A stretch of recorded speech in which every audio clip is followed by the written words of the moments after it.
प्रत्येक सणाला स्पेशल बनवूया, आपल्या परंपरा पुढे नेऊया। नमस्कार मंडळी, आज मी तुमच्यासाठी घेऊन आले आहे खस्तापुरची रेसिपी। एकदम सोपी रेसिपी आहे आणि तुम्हाला नक्की आवडेल, त्यासाठी व्हिडिओ पूर्ण पहा। चला तर मग आपण रेसिपीला सुरुवात करूया। त्यासाठी गव्हाचं पीठ चाळून घ्यायचं,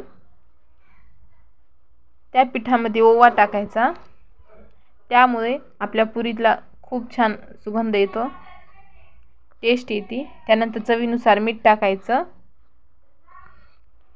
मी 1 चम्मच तूप टाकला आहे, त्याऐवजी तुम्ही तेल टाका।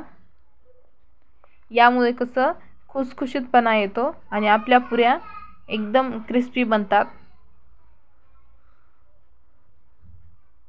याला व्यवस्थित सगळं मिक्स करून घ्यायचं। तुमच्या घरात किती माणसं आहेत त्याप्रमाणे तुम्ही प्रमाण घ्या।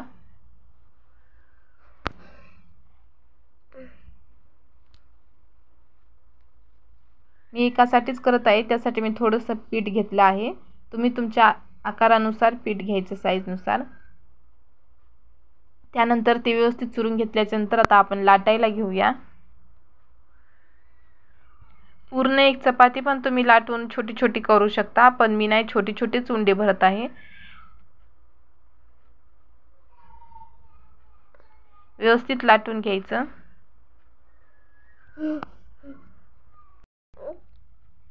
पान लाटताना जास्त बारीक पण नाही लाटायचं, जास्त पातळ पण नाही लाटायचं, मीडियम साईज मध्ये लाटायचं।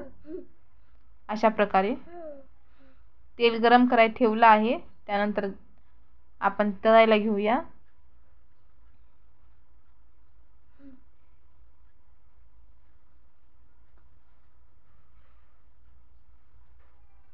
साईज तुम्ही लहान मोठी करू शकता।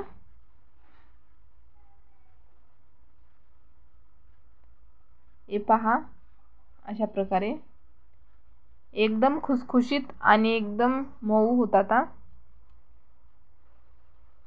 तुम्ही अशा प्रकारे ट्राय करा आणि हा व्हिडिओ तुम्हाला कसा वाटला नक्की कळवा। व्हिडिओ आवडला तर चॅनलला लाईक सबस्क्राईब करायला विसरू नका।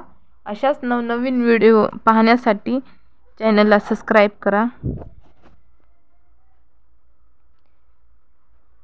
हे पहा, एकदम क्रिस्पी झाली आहे। कमी गॅसवर तळायचं जर तुम्हाला क्रिस्पीपणा पाहिजे असेल तर, आणि जर एकदम मऊ पाहिजे असेल तर गॅस फास्ट करायचा। मीडियम गॅसमध्ये तळल्याने अशी होते।